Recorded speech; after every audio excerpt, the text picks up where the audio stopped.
Brilliance Audio presents Flight of a Maori Goddess by Sarah Lark, translated by D.W. Lovett, performed by Anne Flosnik.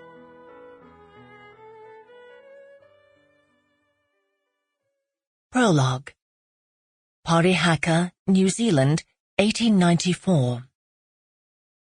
Twilight spread slowly over the mountains and the sea. The low winter sun slid toward the water, and its last rays bathed majestic Mount Taranaki in red golden light. The snow-covered peak offered an impressive backdrop for the village of Parihaka. "It's like a guardian," Atamarie's mother liked to say. "We enjoy its beauty and feel safe in its shadow." Atamarie found that a little strange. After all, Mount Taranaki was a volcano, and theoretically it could erupt. But her mother always dismissed the possibility. "Of course not, Atamarie. The gods will keep the peace. The time of wars is past," she'd say. And then she would tell Atamarie and the other children the legend about the god of Mount Taranaki, who battled another mountain god for the love of Pihanga, a forest goddess. When Pihanga ultimately chose his rival, Taranaki retreated angrily to the coast, and that was how war entered the world. However, there was hope.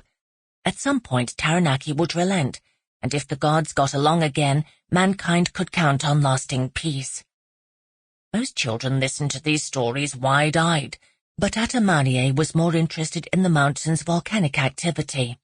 Her favorite subjects at school were mathematics, physics, and geography.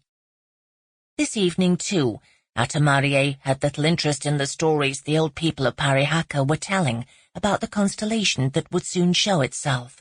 Matariki, viewed as either the eyes of the god Tapia Matei or a mother with 6 daughters on their way to help the exhausted sun to rise anew after the winter. For Atamarie, the constellation was not magic, but simply the Pleiades, which came into view in late May or early June.